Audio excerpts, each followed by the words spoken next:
Anglo Indian news सच के तहत। दर्शकों नमस्कार। खबर उन्नाव उत्तर प्रदेश से, जहां योगी राज श्री शक्तिपुत्र जी महाराज के दिशा निर्देशन में भगवती मानव कल्याण संगठन शाखा उन्नाव के तत्वावधान में सदस्यों द्वारा माता आदिशक्ति जगत जननी जगदम्बा का दिव्य गुणगान का कार्यक्रम 24 घंटे का अखंड से दुर्गा चालीसा पाठ का आयोजन किया गया।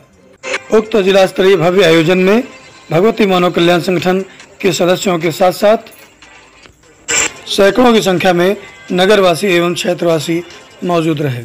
कार्यक्रम की समापन बेला में सिद्धाश्रम रत्न भगवती मानव कल्याण संगठन के केंद्रीय महासचिव सौरभ द्विवेदी उर्फ अनूप की उपस्थिति रही, जिन्होंने उपस्थित महाभक्तों को संगठन की विचारधारा के प्रति संबोधित किया। आपके द्वारा उपस्थित महाभक्तों को संबोधित करते हुए धर्म के 10 लक्षण बताए गए, साथ ही बताया गया जीवन से जुड़ा रहस्य। अंत में भगवती मानव कल्याण संगठन उन्नाव के जिलाध्यक्ष प्रिंस के द्वारा उपस्थित सभी महाभक्तों के प्रति तहे दिल से आभार व्यक्त किया गया। उक्त अवसर पर सदर विधायक पंकज गुप्ता भी मौजूद रहे। आपको बता दें कि उन्नाव के इस जिला स्तरीय भव्य कार्यक्रम में उन्नाव के आसपास के लगभग 10 जिलों के भगवती मानव कल्याण संगठन के कार्यकर्ताओं की उपस्थिति रही। उपस्थित सदस्यों ने बताया कि संगठन का लक्ष्य धर्म, राष्ट्र और मानवता की सेवा करना है। कार्यक्रम के समापन बेला में मां व गुरुवर के भव्य जयकारे लगवाए गए।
की जय, बोलिए सच्चे दरबार की जय। जयकारों के साथ बड़ी भव्यता के साथ संपन्न की गई सद्गुरुदेव जी एवं माता आदिशक्ति की दिव्य आरती।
बस जननी दया जय श्री जय मैया जय श्री जय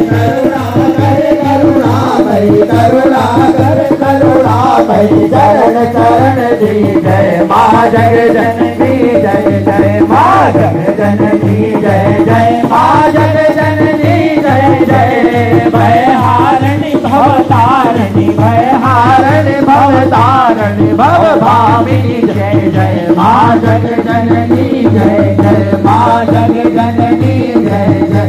अंत में मां भक्तों के द्वारा जोरदार शंखनाद किया गया। तत्पश्चात मुख्य अतिथि सौरभ द्विवेदी जी को आमंत्रित किया गया, जिनके सारगर्भित विचारों को सुनने के लिए उपस्थित हुआ था जमावड़ा। आइए आप भी जानें कितना शालीनता के साथ, कितना भक्तिभाव के साथ उपस्थित मां भक्तों को संबोधित करते हुए उन्होंने जीवन उपयोगी बातें कह डाली। आत्म कल्याण की भावना आज उन्नाव जनपद में माँ का ये दिव्य मंच सजाकर अखंड ज्योत को प्रज्वलित करते हुए हजारों माँ के भक्तों ने एक साथ बैठकर सामूहिक रूप से बैठकर उन अनंतमयी माँ आदिशक्ति जगत जननी जगदम्बे माँ को पुकारा, जिनके पावन चरणों में बैठने के लिए बड़े बड़े देवी देवतागण ऋषि मुनि ज्ञानी जन भी पर लालायित रहते हैं। ये सौभाग्य परम सौभाग्य में तब बदल जाता है जब इस कार्यक्रम में धर्म राष्ट्र मानवता की सेवा कैसे हो, सनातन धर्म की रक्षा कैसे हो, अपनी ओजस्वी वाणी के माध्यम से सभी को अपने चिंतनों के माध्यम से युवाओं को मार्ग प्रदान करने वाले, अपनी कविताओं के माध्यम से लोगों को संदेश देने वाले भगवती मानव कल्याण संगठन के केंद्रीय महासचिव सिद्धाश्रम रत्न गुरुवर के प्रतिनिधि स्वरूप श्री सौरभ द्विवेदी अनूप भैया जी यहाँ पर उपस्थित हैं। हम सभी उनका ताली बजाकर से स्वागत करते हैं, वंदन करते हैं और उपस्थित सभी माँ के भक्तों की तरफ से उनको प्रणाम। हम लोग लगातार क्षेत्र में जा रहे हैं, लोगों का आह्वान कर रहे हैं।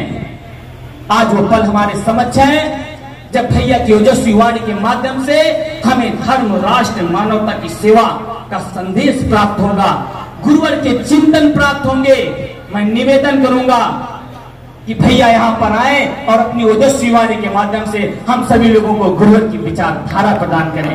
मैं उनको आमंत्रित करता हूँ और उपस्थित लोगों को निवेदन करता हूँ कि जब तक भैया के चिंतन हो, आप लोग प्रयास करिएगा कि पूरी मनोभाव चेतना के साथ उनके विचारों को सुनकर गुरुवर की विचारधाराओं को अपनाकर अपने जीवन को आत्मसात बनाए। मैं आमंत्रित करता हूं, पर पुनः ताली बजाकर हम सभी लोग उनका स्वागत करते हैं। बोलिए सच्चे दरबार की जय।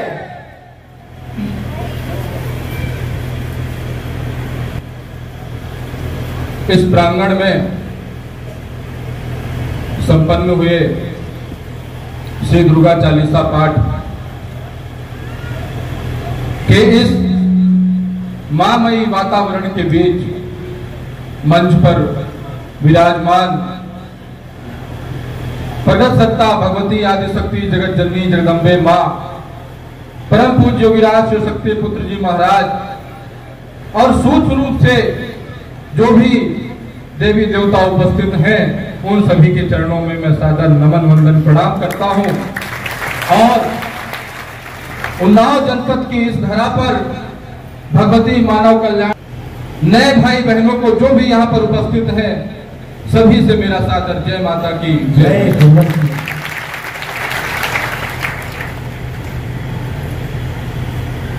जीवन का बहुत बड़ा सौभाग्य होता है। सबसे पहले तो यही सौभाग्य होता है कि हमें मनुष्य का जन्म मिला। हमारे धर्म ग्रंथों में कोटि कोटि प्रकार के जीवों का उल्लेख है। अब हम विज्ञान के माध्यम से भी जानते हैं कि मनुष्य से लेकर लाखों करोड़ों प्रकार के कीट पतंगे तक होते हैं इस धरती पर। तो हमारे ऋषियों मुनियों ने कहा था कि तुम्हारे लिए तुम्हारा यह जन्म, तुम्हारा यह जीवन हो सकता है बहुत भारी हो सकता है तुम बड़ी बड़ी समस्याओं से ग्रसित होकर जीवन में परेशान हो, लेकिन उन्होंने बताया कि ऐसे तुम्हारे अनेक जन्म पहले भी हो चुके और अनेक जन्म बाद में भी होंगे। तुम्हारे जीवन का कब तक तुम्हारा जीवन है कोई भरोसा नहीं। यह जीवन तुम्हें परमात्मा की प्राप्ति के लिए मिला है। अगर अपनी समस्याओं, अपनी विपदाओं से हट करके अपने जीवन के होने पर विचार करोगे तो तुम कभी भी परेशान नहीं हो सकते। तो सौभाग्य यही है कि हम मनुष्य के रूप में इस धरती पर हैं और किसी के पास पैसा रुपया हो चाहे ना हो, किसी के पास साधन संसाधन बहुत हो चाहे ना हो, लेकिन वह कुछ ऐसी प्रकृतिजन्य क्रियाएं हैं जो वह करेगा ही। वह खाना उसको मिल ही जाएगा, पानी मिल ही जाएगा, नींद वह ले ही लेगा, कहीं न कहीं छप्पड़ बना ही लेगा। क्यों? और दूसरा आदमी है कि एक परेशान होकर के जीवन जी रहा, लेकिन दोनों प्रकार के लोगों के बीच आत्मा का वास है। हमारे भीतर एक आत्मा है और उस आत्मा की शक्ति को हम जितना निखार सकते हैं जीवन में, उतना ही हमारा जीवन सतोत्कृष्ट तरीके से हम जीवन को अपने बिताते हैं। और उसी का रास्ता बताया गया धर्म। धर्म एक मार्ग है कि हम यदि धार्मिक हैं, हम यदि धर्म का जीवन जीते हैं तो हमारे जीवन में हम कभी परेशान नहीं हो सकते। धार्मिक व्यक्ति की यह पहचान होती है कि वह कभी जीवन में परेशान नहीं होता। अब हम जितने लोग बैठे हैं और जहां तक भी मेरी आवाज जा रही, मैं सभी आप लोगों से कहता हूं कि बैठे बैठे विचार करिए कि आप धार्मिक हैं कि नहीं हैं। सब लोग मानेंगे कि हम धार्मिक हैं, हम मंदिर जाते हैं, हम जहां जिन संस्थाओं से जिन आश्रमों से जुड़े हैं वहां जाते हैं, हम घर में पूजा पाठ करते हैं, घंटी बजाते हैं, चंदन लगाते हैं, बहुत सारी चीजें हम करते हैं, तो हम धार्मिक हैं। लेकिन यह बहुत बड़ी गलतफहमी है। यह धर्म का एक स्वरूप है, पूरी तरह से धर्म नहीं है। यही कारण है कि यह सब कार्य करने के बाद भी आज हर घर में मनुष्य परेशान है, तनावग्रस्त है। अगर वह धर्म का जीवन जीता तो कभी भी परेशान नहीं रहता, कभी भी व्यथित नहीं रहता। और यदि हम निरंतर रूप से, मैं देखिए बहुत प्रैक्टिकली बातें करूंगा, मैं बहुत सैद्धांतिक बातें नहीं करूंगा, ऐसी बात करूंगा, 10-15 मिनट का समय लूंगा जो हमारे आपके जीवन से जुड़ा हुआ विषय है। और जिन विषयों को ही परम पूज्य योगीराज शिव शक्ति पुत्र जी महाराज बार बार अपने शिष्यों को बताते हैं कि इन पर ध्यान दो और अपने जीवन में परिवर्तन लाओ। क्योंकि गुरुवर ने कहा कि तुम्हें मैं धर्म योद्धा के रूप में बनाया हूं, तुम्हें मैंने समाज कल्याण के लिए आगे बढ़ाया है, और यदि तुम ही अपने जीवन में परिवर्तन ना कर पाए, तुम्ही ने अपने जीवन में बदलाव ना किया, तो बाहर जाकर के लोगों के साथ विश्वासघात करोगे, उनके जीवन में कभी कोई परिवर्तन नहीं कर पाओगे। इसलिए सबसे पहले आवश्यक है कि हम अपने जीवन में परिवर्तन लाएं, अपने जीवन को सुधारें, संवारें, व्यवस्थित करें। धर्म क्या है? बहुत सारी परिभाषाएं हैं, लेकिन एक शॉर्टकट बहुत पहले कह दिया गया कि धृति, क्षमा, दमो, स्नेयम, शौचम, इंद्रिय निग्रह, धीर, विद्या, सत्यम, अक्रोधो, दशकम धर्म लक्षणम। धर्म के केवल 10 लक्षण हैं। धैर्य, सबसे पहला धैर्य। यहाँ हमारे भाई बैठे हैं, माताएं बहनें बैठी हुई हैं। एक छोटा बच्चा जो अपने आप को जानता है कि मेरा जीवन है, जो 5-10 साल का हो गया है, उससे लेकर के मरणावस्था तक बिस्तर में बैठा हुआ वृद्ध, उसके तक के लिए ये 10 चीजें आवश्यक हैं। उसके जीवन को व्यवस्थित रखने के लिए, खुश रखने के लिए, सुखी रखने के लिए, संतुष्ट रखने के लिए। और अगर आप इन नियमों का पालन नहीं करते तो आप धार्मिक नहीं हैं। इस गफलत में बिल्कुल मत रहिए, इससे निकल जाइए। क्योंकि धर्म केवल कर्मकांड नहीं है, धर्म सबसे पहले आचरण है, सदाचरण है धर्म। हम धार्मिक तभी हैं जब हमें धैर्य होना चाहिए। बहुत पहले परम पूज्य सद्गुरुदेव जी महाराज का धैर्य और धर्म नाम से चिंतन हुआ था। आप लोगों को यदि याद हो तो हम छोटी छोटी बातों में परेशान रहते हैं। मैं बातें इसलिए कह रहा हूं कि यदि आप आत्म कल्याण करना चाहते, धर्म जन जागरण करना चाहते, जन कल्याण करना चाहते, गुरुवर की सेवा करना चाहते, इस मार्ग से जुड़े रहना चाहते, तो आपके जीवन में जब तक संतुलन नहीं होगा, हम अपने खाने पीने रहने से ही परेशान हैं, तो देवी देवताओं की उपासना में कहां से मन लगेगा। हम अपने घर परिवार से ही परेशान हैं, तो दूसरे के घर में समय निकाल के कैसे जाके मां की ज्योत जलाएंगे। और अगर ये करना है तो अपने जीवन में सबसे पहले संतुलन की स्थापना करनी पड़ेगी, दूसरा कोई रास्ता नहीं है। और उसके लिए सबसे जरूरी है धर्म। तो पहला क्या है? धैर्य। छोटी छोटी बातें, हमें ऐसा लगता है कि हम सब कुछ उठा करके और इस धरती पर हमेशा भोग करते रहेंगे, ऐसा नहीं है। किस समय हार्ट अटैक आ जाए, किस समय कैसे मृत्यु आ जाए, हंसता खेलता चेहरा किस समय मुरझा जाए, कभी भी कोई भरोसा नहीं है। हम बैठे बैठे हंस रहे हैं और यहाँ पर गिर जाए, कोई भरोसा नहीं है। तो दुनिया भर का बोझ लेकर के अपने जीवन में मत चलिए। आप हमेशा के लिए यहाँ पर नहीं हैं, और आप यहाँ से सब कुछ लेकर के, कुछ भी लेकर के नहीं जाएंगे, केवल लेकर के जाएंगे तो धर्म लेकर के जाएंगे। तो धैर्य का पालन करिए। एक बच्चा स्कूल में जाता है, पढ़ता है, अच्छे मार्क्स नहीं आते, आत्महत्या कर लेता है। पढ़ाई तो समाज ने बनाया है। हमारे ऋषियों मुनियों ने तो बताया कि केवल आत्मा की प्राप्ति जीवन का लक्ष्य है, केवल आत्मा की प्राप्ति।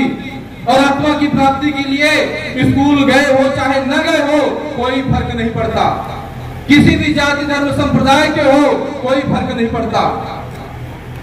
आपके जीवन में यदि धैर्य नहीं है तो आप जीवन में कुछ नहीं कर पाएंगे।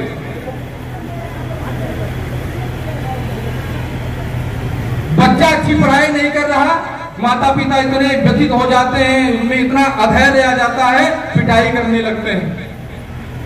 बच्चे की शादी होती है, बहू घर में आती है, बहू को धैर्य नहीं है कि आए हैं तो साल भर थोड़ा सा समझ लें। ससुराल वालों को भी धैर्य नहीं है कि एक बच्ची आई है, उसको थोड़ा सा बड़प्पन दिखा करके साल भर एडजस्ट कर लें। किसी को धैर्य नहीं है और इसी उस उठा पटक में हम अपने जीवन को नर्क बना लेते हैं। और भाइयों बहनों, हम अपने दैनिक गतिविधियों में, क्रियाविधियों में यदि धैर्य का पालन नहीं करते, यदि हमें धैर्य नहीं है तो यकीन मानिए कि कभी भी हम निरंतर रूप से अच्छे मार्ग पर नहीं बढ़ सकते। धैर्य नहीं होगा तो तनाव और परेशानी आएगी। दूसरा नंबर, क्षमा। क्षमा का बहुत बड़ा स्वरूप है। छोटे शब्दों में कहूं तो छोटी छोटी बातों को अपने मन में ना लेकर के, किसी की बातों के कारण, किसी के कार्य के कारण अपने बिस्तर में अपना दिमाग खराब ना करिए। मन से उसको क्षमा कर दीजिए। यदि आप साधना करते होंगे, यदि आप ध्यान करते होंगे तो निश्चित ही आप में क्षमा भाव होगा, क्योंकि जो ध्यान करता है, साधना करता है, वह अंतस की यात्रा से जुड़ जाता है और उसको पता है कि छोटी छोटी बातें, ये मान सम्मान अपमान दो कौड़ी की चीजें होती हैं, जिनको अगर लेकर के चलूंगा तो मेरा जीवन भी दो कौड़ी का होकर चलेगा। तो आपको क्षमा भाव लाना होगा। इग्नोर करके देखिए, आज से कोशिश करिए कि छोटी छोटी जो बातें 10 साल से चल रही हैं, चाहे संगठन में हो, चाहे संस्था में हो, चाहे हमारे घर में हो, उनको आप इग्नोर करना, नजरअंदाज करना प्रारंभ कर दीजिए। धति क्षमा दम, दमोस्तेयम दम। जबरदस्ती करनी पड़ेगी अपने साथ। धर्म के रास्ते पर चलने के लिए जबरदस्ती अपने साथ करनी पड़ेगी। आपको सूर्योदय में उठने का नियम बनाना है, धर्म है, लेकिन आपको मन नहीं करेगा, आपको जबरदस्ती करनी पड़ेगी। दम का अर्थ यही है कि हम अपने आप को मजबूत करते हुए और धर्म के रास्ते पर प्रवृत्त करें। 10 दिन, 20 दिन, 30 दिन, 40 दिन अगर लगातार कर लिया तो जीवन भर के लिए वो नियम बन जाएगा। शरीर की यही मांग होती है, शरीर का यही स्वभाव होता है। चौथा नंबर, अस्तेयम, चोरी ना करना। हम लोग चोरी की बात आते बोले हम तो चोर नहीं है, हम बैंक में डाका डालने थोड़े जाते हैं। चोरी बहुत छोटी छोटी बातों की भी चोरी कहलाती है। आपका पतन होता है उससे, आपका पतन होता है। चोरी शब्दों से भी होती है, मन से भी होती है, बातों से भी होती है, उठने बैठने से भी होती है। कई तरह की चोरी होती है। किसी व्यक्ति से ईर्ष्या द्वेष रखना, किसी व्यक्ति के लिए गड्ढा खोदना, किसी व्यक्ति के लिए अच्छी नियत ना रखना, उसके अधिकार की चीजें उससे छीनना, उसको पीछे ढकेलना, ये भी चोरी का ही स्वरूप है। और अगर आप ऐसा करते हैं तो बिल्कुल भी आप धार्मिक नहीं है। देवी देवताओं को कभी आपको आशीर्वाद नहीं मिल सकता। शौचम इंद्रिय निग्रह है। शौच माने सफाई, शुद्धता। जो आदमी घर में नहाता नहीं होगा, यहाँ पर तो हम भगवती मानव कल्याण संगठन के लोग हैं, गुरुवर के नियमों पर चलते हैं, हम प्रतिदिन स्नान करने वाले व्यक्ति हैं, लेकिन मेरी आवाज थोड़ा दूर तक भी जा रही होगी। मैं अपने सभी भाई बहनों से कहना चाहूंगा कि दैनिक जीवन में यदि आप स्नान नहीं कर रहे, कई लोग मंजन नहीं कर रहे, और शहरों में तो देखो पढ़ाई लिखाई करने का पहले क्या नियम था, एक श्लोक बना था, काक चेष्टा भगवत ध्यानम, एक अलग ही वो रंग था कभी पढ़ाई लिखाई करने वाले लड़कों का। आज बच्चों का क्या नियम है, जो विद्या अर्जन करने शहरों में जाते हैं, 12 बजे सो करके उठना, फुल ड्यूट बन जाएंगे। अगर 12 बजे नहीं उठेंगे तो सब बिगड़ जाएगा। उसके बाद मंजन, कोई जरूरत नहीं मंजन करने की, जाकर के चाय समोसा नाश्ता बीड़ी सिगरेट ले लिया और करते करते पूरा दिन निकल गया। डिओड्रेंट मान लिया, नहाने की जरूरत नहीं पड़ी। आप समझिए कि जो भी व्यक्ति स्नान नहीं करता, मंजन नहीं करता, धुले वस्त्र नहीं पहनता, उसके सारे ग्रह नक्षत्र एक साथ बिगड़ जाते हैं और वह कभी धर्म के मार्ग पर आगे बढ़ नहीं सकता। शुद्धता, शारीरिक सफाई सबसे अनिवार्य नियम है हर एक व्यक्ति के लिए। आपका कमरा व्यवस्थित होना चाहिए, आपका बाथरूम साफ शुद्ध व्यवस्थित होना चाहिए। आप जहां भी उठते हैं बैठते हैं, आपका कोई भी एक सामान है जिसको आप हाथ से स्पर्श करते हैं वह बहुत ही साफ और सुथरा होना चाहिए। आप देखिए आपके जीवन में परिवर्तन आता है कि नहीं आता, क्योंकि आपके पास जो भी सामग्री है, जो भी सामान है घर में, चाहे हाथ में चाहे बैग में, उन सब में एक तत्व होता है और उसका आपके मन पर प्रभाव पड़ता है और यही वास्तु शास्त्र कहलाता है। तो सफाई शुद्धता आपके जीवन में नहीं है, यदि जिस व्यक्ति के जीवन में नहीं है तो कभी भी वह धर्म के मार्ग पर नहीं बढ़ सकता, उसके घर में कभी सुख शांति नहीं आ सकती। और इंद्रिय निग्रह, 5 कर्मेंद्रियां होती हैं, 5 ज्ञानेंद्रियां। इसको ऐसी बातें कई बार लगती है कि दिमाग की ऊपर से जा रही या हमको रुचि नहीं है, तो यहाँ हम परम पूज्य योगीराज शक्तिपुत्र जी महाराज के शिष्य हैं। हम कथा भागवत गाना बजाना मनोरंजन करने वाले लोग नहीं हैं। हम वही बात करते हैं जिससे आचरण में परिवर्तन हो, जीवन में परिवर्तन हो। नहीं लेते अपने दैनिक जीवन में तो यकीन मानिए कि हम धर्म के रास्ते पर नहीं बढ़ रहे। कई बार हमें चीजें समझ में नहीं आती, हम पढ़ाई में अच्छे नहीं, हम किसी दूसरी जगह जाते हैं तो डर के मारे हमारे पैर कांपने लगते हैं, पुलिस वालों के सामने जाते हैं थाने में तो हम डरने लगते हैं। यदि आपकी बुद्धि, आपकी विद्या काम नहीं कर रहा तो आप धर्म के रास्ते पर नहीं हैं। आपकी बुद्धि, सबसे पहले हमारे धर्म ग्रंथों ने कहा कि बुद्धि का उपयोग हर काम में करना चाहिए और बुद्धि का उपयोग करने के लिए मस्तिष्क की क्षमता बड़ी होनी चाहिए और यह तभी होगा जब आप धर्म का पालन कर रहे होंगे। धीर विद्या सत्यम अक्रोधो, सत्य बोलना चाहिए। सत्य के कई स्वरूप होते हैं, समय काल परिस्थिति के हिसाब से सत्य का निर्धारण होता है, लेकिन सत्य क्या है इसका सबसे बड़ा प्रमाण यह है कि जो हमें मन में लगे कि यह सही है वही सत्य है। सत्य बोलिए। सत्य कहने वाला कभी डरता नहीं है, निडरता का जीवन जीता है। अपने कम से कम नहीं समझ में आता, इसके विषय में नहीं पढ़े तो भगवती मानव कल्याण संगठन के सभी अपने गुरु भाई बहनों को कहूंगा कि परम पूज्य योगीराज शक्तिपुत्र जी महाराज के चिंतनों को सुना करिए। जिस प्रकार की निडरता इस धरती पर आज परम पूज्य योगीराज शक्तिपुत्र जी महाराज के जीवन में है, कहीं दूर दूर जाकर के सुन लीजिएगा, कहीं सुनने और वह निडरता सत्य का प्रभाव है। गुरुवर सदैव सत्य बोलते हैं, सत्य के रास्ते पर चलते हैं, तभी उनके जीवन में निडरता है। आप भी अपने जीवन में अपनाइए। छोटी छोटी तुच्छ बातों से प्रभावित होकर के जो हमने नियम बना लिया कि अरे हो गया चलता है, अरे हो गया चलता है, नहीं चलता, जिंदगी बेकार हो जाएगी। हमारी जीवा, हमारी जो रसना कहलाती है, ये 2 इंद्री के बराबर मानी जाती है, स्वाद भी देती है और बोलती भी है। सरस्वती का वास होता है, इसको शुद्ध पवित्र स्वच्छ रखिए। सदैव सत्य बोलने का कम से कम प्रयास करिए और प्रयास करना शुरू करेंगे तो सत्य बोलने लग जाएंगे। सत्यम अक्रोधो, क्रोध ना करना। क्रोध करने से उसका यह मतलब निकलता है कि मेरी जिंदगी की बागडोर दूसरे के हाथ में है। झंझना गए, पूरी जितनी नसें हैं तमतमा गई। डॉक्टर बताते हैं कि क्रोध करने से 1 घंटे जो मेहनत करता है शरीर, जितनी ऊर्जा खपत होती है उतनी एक बार जम के क्रोध कर दिया जाए उतनी ऊर्जा बेकार चली जाती है। और क्रोध के माध्यम से कई बार तो ऐसा भी होता है कि कई लोग कहते हैं कि घर में हम कुल्हाड़ी नहीं रखते, क्यों? बोले हम लगता है घरे के आदमी को न मार दें, इतना क्रोध आता है हमको। तो क्रोध करके कभी धर्म के रास्ते पर आगे नहीं बढ़ा जा सकता। क्रोध अपने आप को परेशान व्यतीत करने की एक प्रक्रिया है।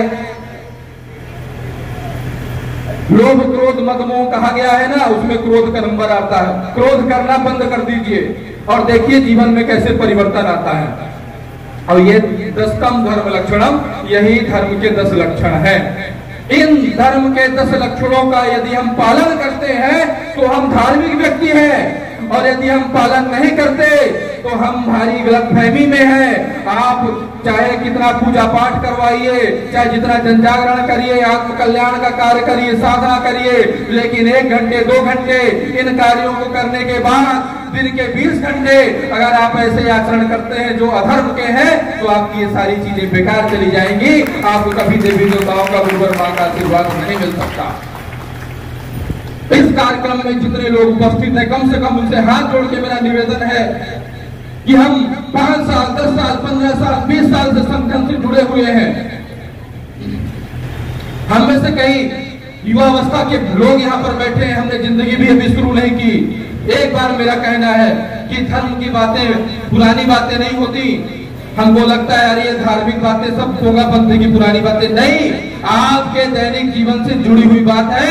सुबह आंख खोलते से लेकर रात में सोने तक के लिए धर्म के ये लक्षण आपके जीवन में रहते हैं। आप उनका पालन करते हैं नहीं करते आपके ऊपर है। तो आप अपने जीवन को सुव्यवस्थित, संतुलित, मर्यादित, अनुशासित और प्रभावक बनाना चाहते हैं तो आज यहाँ पर बैठे बैठे मां गुरुवर के चरणों में संकल्प लीजिए कि जो भी ये धर्म के 10 लक्षण है मैं आज उनको पालन करने का प्रयास करूंगा। और यकीन मानिए अगर आपने ये संकल्प यहाँ पर लिया तो परम पूज्य योगी राज शक्तिपुत्र जी महाराज की कृपा आपको अवश्य मिलेगी और आप धर्म के रास्ते पर बढ़ेंगे, तभी आप धर्म योद्धा कहलाएंगे। अन्यथा हम समाज की जिम्मेदारी लेने लायक नहीं बन सकते। इसके बाद मैं वही बातें बता रहा हूं जो हमको परम पूज्य योगी राज शक्तिपुत्र जी महाराज जी ने सिखाया है, अपने जीवन से रोज दिखाते हैं। पूजा करने का क्या कारण है? पूजा करने का क्या कारण है? अगर हम बढ़िया पैसा कमाते हैं, हमारा घर बढ़िया चलता है, तो पूजा पाठ की क्या आवश्यकता पड़ गई? पूजा पाठ की आवश्यकता पड़ गई। आप सनातन धर्मी, सभी धर्म अच्छे हैं, लेकिन हम इस धर्म को ज्यादा अच्छे से जानते हैं क्योंकि बचपन से यही फॉलो कर रहे हैं। तो हमारे धर्म में, सनातन धर्म में, हिंदू धर्म में जितने भी प्रभावशाली तथ्य हैं इस ब्रह्मांड में, चाहे सूर्य हो, चाहे जल हो, चाहे पृथ्वी हो, चाहे पौधे हो, चाहे अग्नि हो, चाहे नाग हो, जितने भी प्रभावक तरीके से हम ऊर्जा का, प्रभावशाली शक्तियों का पूजा करके उनकी शक्तियों का प्रभाव अपने आप में ले सकते हैं, उतनी सारी चीजों का निर्माण हमारे ऋषियों मुनियों ने इस धरती पर किया है। और हमारे पूर्वजों ने हमें देकर के एक महान उपलब्धि देकर के गए हैं कि अगर आप इस क्रम से जुड़े रहोगे तो आपकी जिंदगी बहुत अच्छी बीतेगी, क्योंकि प्रभाव के साथ आप जीवन जियोगे। इसलिए मूर्ति पूजा की जाती है, इसीलिए घर में प्रतिमा की पूजा की जाती है। क्यों?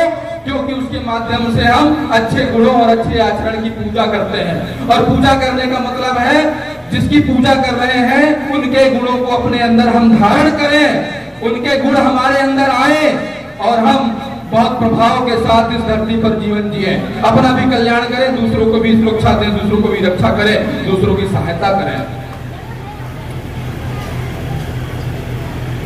इसलिए घर में नित्य साधना करिए। हम आश्रम जाते हैं, परम पूज्य गुरुवर के चिंतनों को सुन के आ जाते हैं, शिविर का लाभ ले लेते हैं, और घर में हमारे जीवन में हम दैनिक साधना नहीं करते तो हमारे जीवन में कभी भी बढ़त नहीं मिलेगी। करिए, नित्य प्रति साधना करिए, 1 घंटे 1.5 घंटे 2 घंटे जो भी समय मिले, और इस धर्म के साथ साथ हमको अध्यात्म के रास्ते पर भी। आपको नौकरी में बहुत अच्छे से काम करना है, आपको आगे जिस भी क्षेत्र में बढ़ना है, आपकी आत्मशक्ति आपको बढ़ाएगी।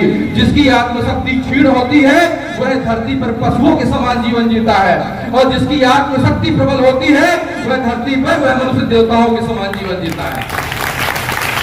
चाहे महिला हो, चाहे पुरुष हो, चाहे बच्चे हो, सबकी आत्मशक्ति बढ़ाना आवश्यक है। आप अपने अंदर क्या लेकर के चल रहे, आपको विश्वास ही नहीं है। रोज छोटी छोटी बातों में परेशान है, सुबह उठने से लेकर रात सोने तक पता नहीं किस बात में हमारा दिमाग लगा रहता है। रोज वही चीजें। इन चीजों से थोड़ा सा विराम लगा करके साधना करिए, 1 घंटे सुबह शाम ध्यान करिए, प्राणायाम करिए, और सबसे जरूरी बात, शरीर माध्यम ही खलु धर्म साधनम।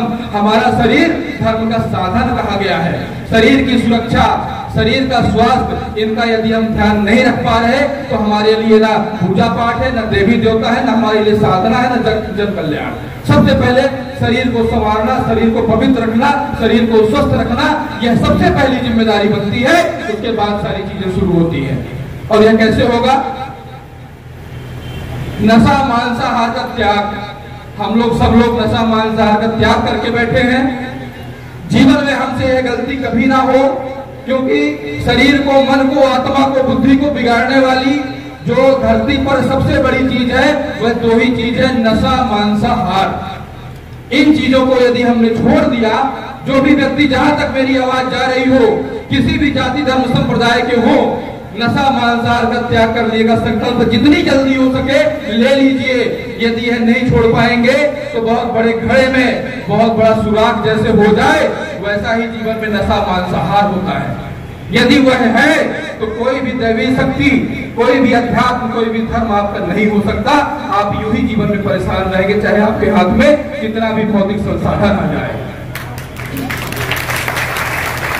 और एक और छोटी सी बात कि हर व्यक्ति को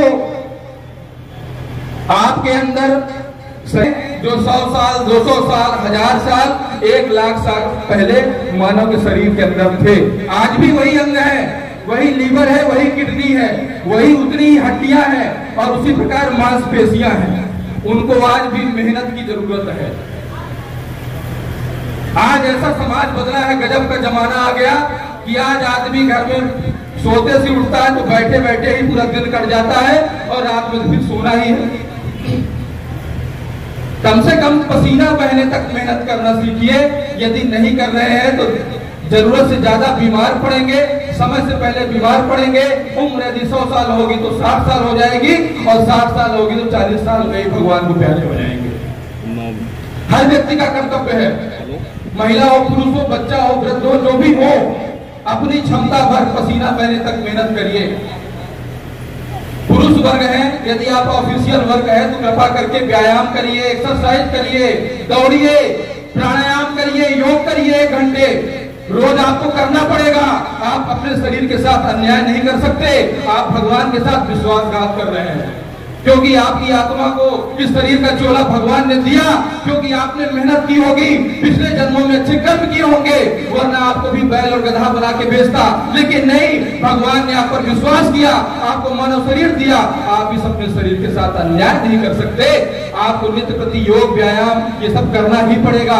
आपके शरीर से यदि पसीना नहीं बहता तो आप यकीन मानिए आप बहुत जल्दी बीमार पड़ेंगे और ऐसी ऐसी बीमारियों को आमंत्रण देंगे जो आपने कभी सोचा भी नहीं होगा। और हमारी माताएं बहनें, पहले तो कम से कम गांव घर में चीजें होती थी, बहुत मेहनत हो जाता था।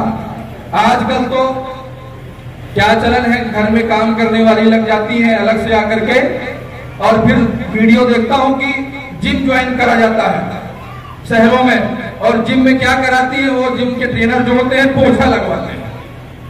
जिम में आप वीडियो देखो, सोशल मीडिया में पड़ा रहता है, वो ऐसी मेहनत करवाते हैं जो आप कभी घर में करते थे। अरे हमारा घर है, हमारे घर में हमारे माता पिता रहते हैं, हमारे पति रहते हैं, हमारा बच्चा रहता है, मेरा घर मेरा मंदिर है। अगर मैं अपने घर में झाड़ू लगा लूंगा, पोछा लगा लूंगा, अपने घर के अपना काम कर लूंगा, अपने घर में अपना बिस्तर मोड़ दूंगा, अपने घर में अपना कपड़ा फोल्ड कर दूंगा, तो मैं कौन सा गलत काम कर रहा हूं? अगर इतना भी नहीं कर सकता तो मुझे जीवन जीने का हक नहीं है।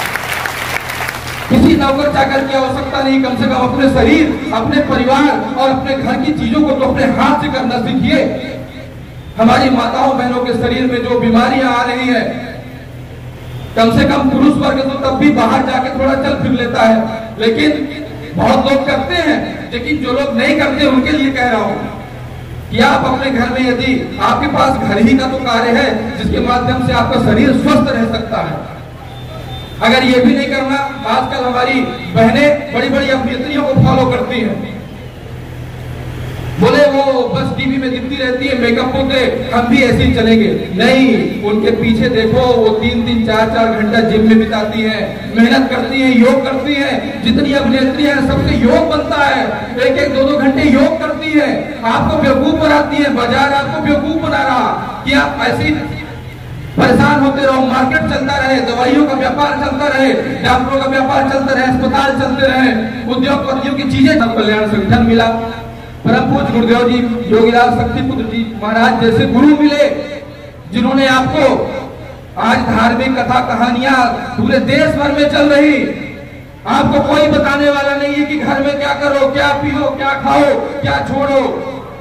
हमारे बेचारे डॉक्टर बताते हैं वीडियो बना बना के, ये धार्मिक धर्माचार्यों का काम होना चाहिए। आहार विहार धर्म का अंग है, उनका काम होना चाहिए कि व्यास गद्दी पर बैठे हैं तो अपने नीचे पास बैठे हुए लोगों को बताएं कि तुम्हारी दिनचर्या कैसी होनी चाहिए, उसके बाद कथा कहानी।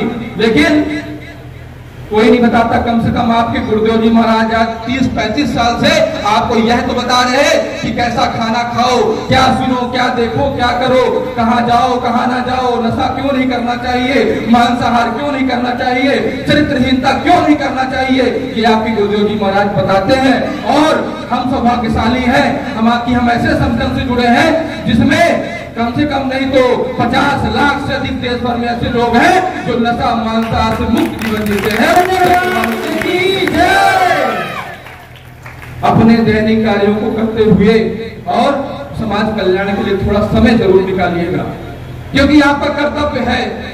आपसे जो लोग जुड़े हैं, जहां जहां आते जाते हो, उनको इतना जरूर बताना कि तुम नशा मत करो, मांसाहार मत करो, छुआछूत का जीवन मत जियो। आदमी होकर आदमी से नफरत करना कोई धर्म नहीं सिखाता, कम से कम जातिगत तौर पर तो बिल्कुल भी नहीं सिखाता। बहुत बड़ी एक कुप्रथा रही है, गलती रही है। अपनी गलती को स्वीकार करते हुए आगे बढ़ने की आवश्यकता है, तभी हमारे देवी देवता, हमारे कुल देवता हमसे प्रसन्न होंगे, हमें आशीर्वाद देंगे। और इस समय गणेश जी भगवान का पर्व चल रहा है, मैं और बहुत समय नहीं लूंगा। कम से कम जिस आदमी के भीतर मस्तिष्क है, अभी भी लगता है कि दिमाग है और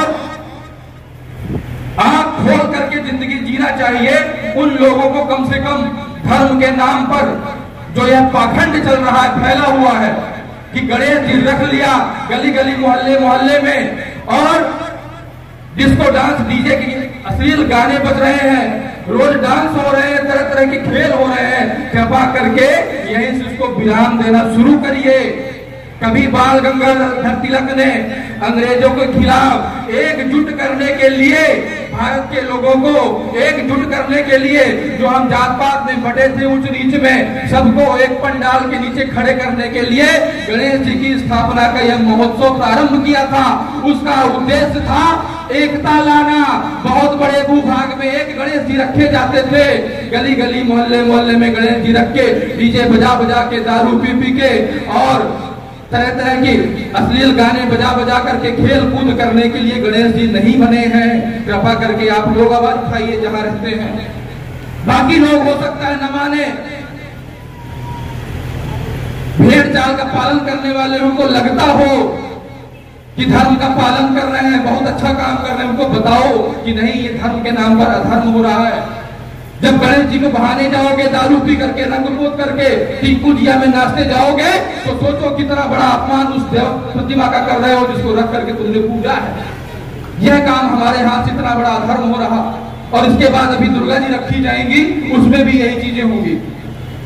तो कहीं ना कहीं हिंदू समाज, सनातन धर्मियों के हाथों कितना बड़ा अपराध हो रहा है, इसको कोई आवाज उठाने वाला नहीं। वो पोंगा पंडित जो शंकराचार्य, धर्माचार्य, मठाचार्य बैठे हैं, उनकी बुद्धि काम नहीं करती कि कम से कम अपने हिंदू समाज को एक बार चेताएं कि तुम्हारे हाथ से गलत क्या हो रहा है।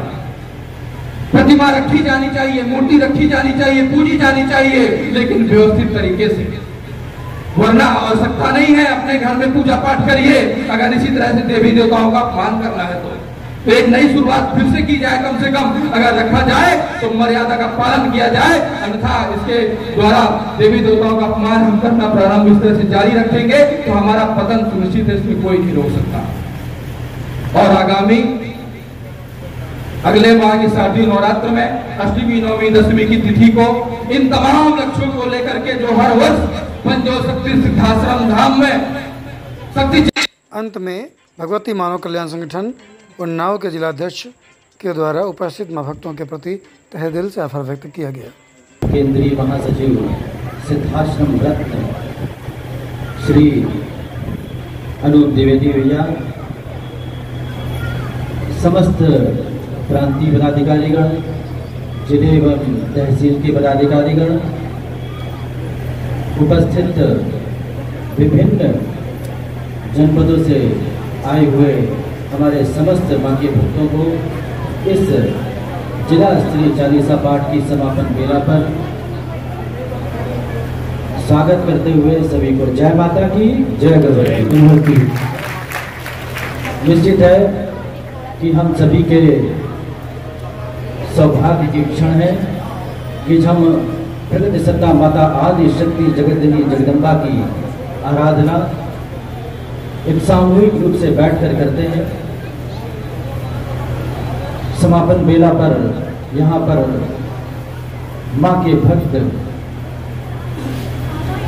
जो उपस्थित है, उन्होंने 24 घंटे तक दुर्गा चालीसा के माध्यम से प्रकृति सत्ता माता आदि शक्ति जगतजननी जगदम्बा की स्तुति की, आराधना पूजा की। निश्चित है कि कहीं ना कहीं प्रकृति सत्ता माता आदि शक्ति जगतजननी जगदम्बा का आशीर्वाद हम सभी को प्राप्त हो रहा है। जनपद उन्नाव के लिए ये एक सौभाग्य की क्षण है कि जहाँ पर हम सभी माँ के भक्त इस साधना क्रम में सम्मिलित हो सके हैं,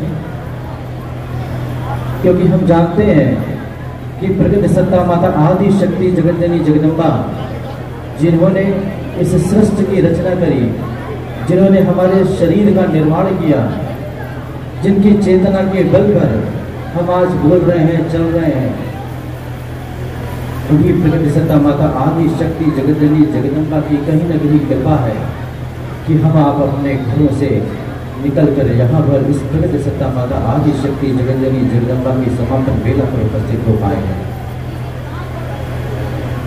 निश्चित है कि परम पूज्य गुरुवर जो इस युग के अवतारी युग चेतना पुरुष हैं, जिन्होंने एक नहीं अनेकों बार अपने मंचों से कहा है कि मैं जब चाहूं, जहां चाहूं, जितनी बार चाहूं प्रकृति सत्ता माता आदि शक्ति जगतजननी जगदम्बा के दर्शन प्राप्त कर सका हूं।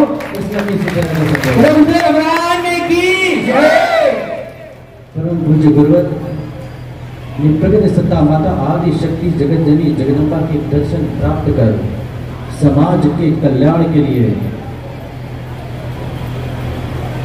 जो विचार रखे, उसमें सबसे पहले परम पूज्य गुरुवर जी ने प्रकृति मानव कल्याण संगठन का गठन किया। ये एक ऐसा संगठन है कि जिसमें सभी माँ के भक्त नशे मान से मुक्त चरित्रवान जीवन जीते हुए समाज को नशे मान से मुक्त करने का प्रयास करते हैं। और यह निश्चित रूप से उन्नाव जनपद के लिए सौभाग्य की बात है कि आज हम सभी माँ के भक्तों को यह अवसर प्राप्त हुआ है कि आज हम इस समापन मेला पर होने वाली प्रकृति सत्ता माता आदि शक्ति जगतजननी जगदम्बा की दिव्यतापूर्ण आरती को संपन्न करने का सौभाग्य प्राप्त किया है। तो वो लोग जो आज के ही कारणवश अपने घरों से उपस्थित होकर यहाँ नहीं आ पाए हैं, उन्हें भी प्रकृति सत्ता माता आदि शक्ति जगतजननी जगदम्बा का आशीर्वाद प्राप्त हो, उन्हें भी वह जीवन जीने की दिशा प्राप्त हो। इसलिए परम पूज्य गुरुवर जी ने जिन्हें उन्नाव को महाआरती का एक आशीर्वाद प्रदान किया है। यह महाआरती महीने के चौथे रविवार को सरस्वती शिशु मंदिर प्रांगण में प्रातः 11 बजे संपन्न की जाती है। आप सभी माँ के भक्तों से मेरा अनुरोध है कि इस महाआरती को अवश्य आप लाभ लें। जनपद उन्नाव के जो भी लोग हैं वो कहीं न कहीं नशे से पीड़ित हैं, कहीं न कहीं नशे जैसी महामारी से उनका परिवार प्रताड़ित हो रखा है, कहीं न कहीं नशा उनके जीवन को खोखला करता जा रहा है। तो आइए हम सभी का कर्तव्य है कि इस भगवती मानव कल्याण संगठन पर चलकर उन लोगों का भी इस मार्ग पर चलाएं, ताकि वो भी नशे से मुक्त हो सके, वो भी मांसाहार मुक्त हो सके, चरित्रवानों का जीवन जी सके। प्रकृति सत्ता माता आदि शक्ति जगतजननी जगदम्बा की कृपा हर पल बरसती है। आज हम सभी का सौभाग्य है कि हमारे मध्य में हमारे जनपद के माननीय सदन विधायक की उपस्थिति में उनका भी आभार प्रकट करता हूँ।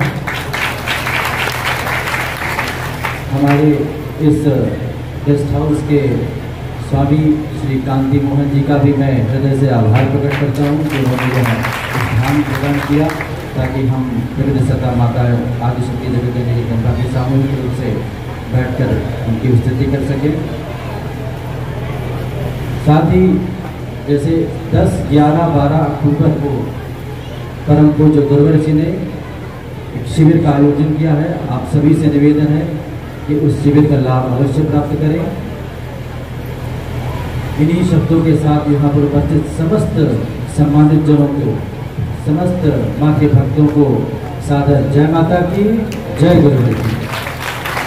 एक बार हम सभी भगवान की जय, जय।